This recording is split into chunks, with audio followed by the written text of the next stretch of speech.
आप देख रहे हैं 5 का रिपोर्टर और शुरुआत करते हैं सेंट्रल यूनिवर्सिटी से जुड़ी खबर के साथ। बिहार में सेंट्रल यूनिवर्सिटी को लेकर जो विवाद खड़ा हुआ है उसके सुलझने के संकेत मिल रहे हैं।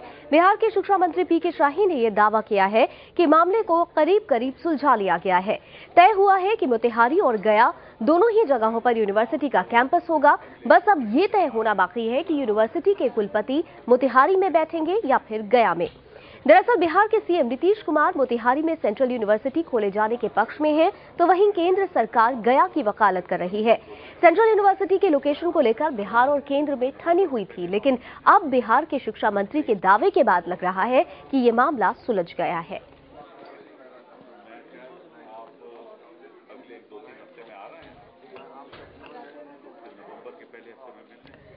तो सेंट्रल यूनिवर्सिटी को लेकर जो विवाद उलझा हुआ था उसके सुलझने के संकेत अब मिलने लगे हैं। दरअसल बिहार के शिक्षा मंत्री पीके शाही का बयान आया है। उन्होंने ये दावा किया है कि करीब करीब इस मसले को सुलझा लिया गया है।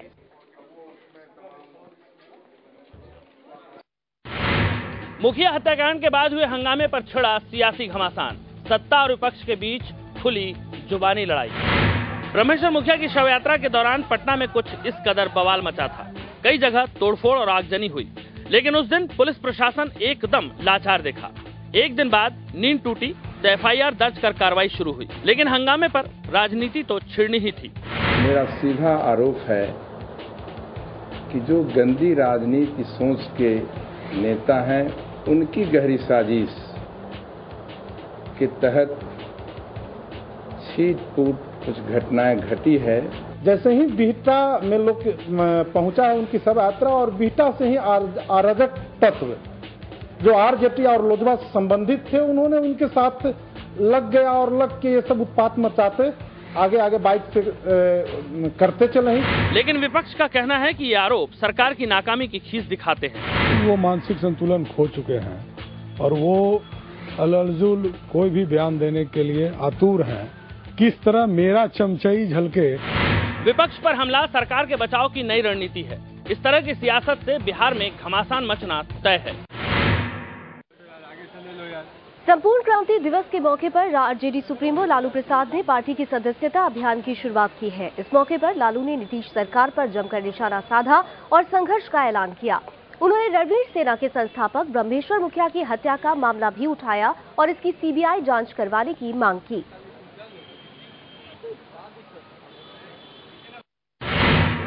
मंत्री जी के घरेलू नौकर के मसले पर गरमाई सियासत। जख्मी नौकर की मंत्री जी ने नहीं ली है खोज खबर। मुजफ्फरपुर के एक अस्पताल में अप्रैल महीने से ही आनंदू पासवान जिंदगी की जंग लड़ रहा है। आनंदू बिहार सरकार के मंत्री रमई राम की गाय की देखभाल करता था। गाय ने ऐसी दुलत्ती झाड़ी की जिंदगी पर बनाई, लेकिन मंत्री जी ने जख्मी आनंदू का हाल चाल जानना भी मुनासिब नहीं समझा। इधर आनंदू पर अस्पताल का 3 लाख बकाया चढ़ गया है और परिजनों के पास पैसे तक नहीं। इस बीच आरजेडी नेता अस्पताल पहुंचे, आनंदू को कुछ पैसे दिए और मंत्री के खिलाफ जमकर बोले। उधर आनंदू की पत्नी इस कदर परेशान हो गई है कि आत्मदाह करने की चेतावनी दे रही है। न हमरा रमई राम एको दा घूर के अलन, न देखतन तो हम कथी करूँ। मार के बिगलन न देखलन। जाके अब कलेक्टर कने जाके हम अब मटिया तेल उछल के आग लगा ले, अब की करूँ। अब ये मामला हाई कोर्ट में भी पहुंचा है और अदालत ने मंत्री रमई राम से जवाब दाखिल करने को भी कहा है। झारखंड के शिक्षा महकमे में मची महाभारत। मंत्री जी पर जैक अध्यक्ष का जवाबी हमला। झारखंड के शिक्षा मंत्री बैजनाथ राम झारखंड एजुकेशन काउंसिल यानी जैक पर बरस पड़े थे। मामला यहां तक बढ़ गया कि बैजनाथ ने जैक अध्यक्ष लक्ष्मी सिंह की शिकायत सीएम तक पहुंचा दी। लक्ष्मी सिंह पर तानाशाही का आरोप लगाते हुए बैजनाथ ने उन्हें पद से हटाने की मांग कर दी। जैक अध्यक्षा को इन चीजों से कोई लेना देना नहीं है। वो अपनी हिटलरशाही दिखाना चाहती है और तुगलकी फरमान जारी करती है बीच बीच में। अब जैक अध्यक्ष ने मंत्री जी को बयानबाजी पर खूब खरी खोटी सुनाई। मेरा आपसे पूछना है कि अगर आपको कह सकते हैं वो, तो मंत्री जी हमें नहीं कह सकते थे? आखिरकार जैक जो है वो एजुकेशन डिपार्टमेंट की संस्था है, तो हम तो यहाँ रोज आते हैं। क्या एक बार वो हमको फोन पर भी नहीं पूछ सकते? शिक्षा मंत्री और जैक अध्यक्ष के बीच तकरार तो पहले से थी, अब दोनों के बीच तलवार खींच चुकी है। किशनगंज में सेवा यात्रा खत्म कर सीएम नीतीश कुमार राजधानी एक्सप्रेस से पटना लौट आए हैं। इससे पहले उन्होंने पर्यावरण दिवस के अवसर पर डीएम ऑफिस में पौधे लगाए।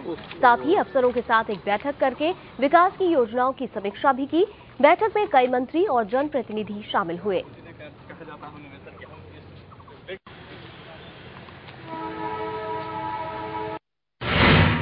धनबाद में हत्या के मामले को लेकर बड़ा हंगामा। हत्यारों की गिरफ्तारी को लेकर थाने पर चढ़े लोग।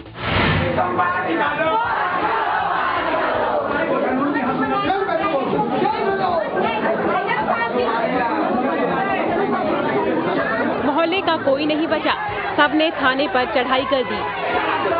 क्या आदमी क्या औरतें, सबका माथा सनका था। फिर तो धनबाद के सिंदरी थाने में कोहराम मच गया। लोग मोहल्ले के एक छात्र की हत्या पर उबले थे, जिसके 4 आरोपियों को पुलिस ने हिरासत में तो लिया, लेकिन आगे कार्रवाई नहीं की। इस रवैये ने लोगों का पारा चढ़ा दिया। सबने थाने में आकर जमकर हो हल्ला मचाया। ऐसा बवाल मचा कि पुलिस को भी समझाने में पसीना छूट गया, लेकिन लोग तो आरोपियों को जेल भेजकर ही दम लेने पर अड़े रहे। लोगों का आरोप है कि पुलिस मामले की लीपापोती में लगी हुई है, इसलिए आरोपियों को अब तक गिरफ्तार नहीं किया गया है। मधुबनी में 2 गुटों के बीच हिंसक झड़प के बाद पसरा तनाव। जमीन के विवाद को लेकर खूब हुई थी आगजनी और तोड़फोड़। सोमवार की शाम मधुबनी के मंगरौनी गांव में तो महाभारत ही छिड़ गई। शहर से महज 4 किलोमीटर दूर की इस बस्ती में 2 गुटों में भारी बवाल मचा। सुबह हुई तो पूरे गांव में तबाही का मंजर पसरा दिखा। घर तोड़ डाले गए थे, गाड़ियां फूंक दी गई थी और तो और महिलाओं तक को पीटा गया था। विवाद एक जमीन को लेकर था, जिस पर 2 गुट अपना दावा ठोक रहे थे। एक गुट को भाकपा माले का समर्थन ही बताया जा रहा है। जमीन को लेकर जंग छिड़ी तो पूरा गांव दहल उठा। मौके पर भारी तादाद में पुलिस बल भेजा गया, लेकिन दोनों गुट भीतर ही भीतर अब भी सुलग रहे हैं। अनहोनी की आशंका को लेकर गांव वाले सहमे हुए हैं। वही एहतियातन पूरे गांव को पुलिस छावनी में तब्दील कर दिया गया है। बिजली पानी के लिए राजधानी पटना में हाहाकार। लोगों ने सड़क पर उतरकर मचाया कोहराम। लोग बूंद बूंद पानी को तरस रहे हैं। सब्र जवाब दे गया तो सड़क पर उतर आए और जाम लगा दिया। इनका कहना है कि चिलचिलाती गर्मी में ना तो बिजली है और ना ही पानी। ऐसे में विरोध के अलावा और कोई चारा ही नहीं। इन लोगों का आरोप है कि इनका दर्द ना तो जनप्रतिनिधि सुन रहे हैं और ना ही विभाग। वार्ड पार्षद हो, स्थानीय मंत्री हो, विधायक हो, सभी के यहाँ गुहार लगाते लगाते हम आम नागरिक थक गए हैं। कोई सुनने वाला मेरा नहीं है। बिजली पानी को लेकर पूरे सूबे में पब्लिक हलकान है, लेकिन सरकार है कि सिर्फ दिलासा दिलाने में लगी है।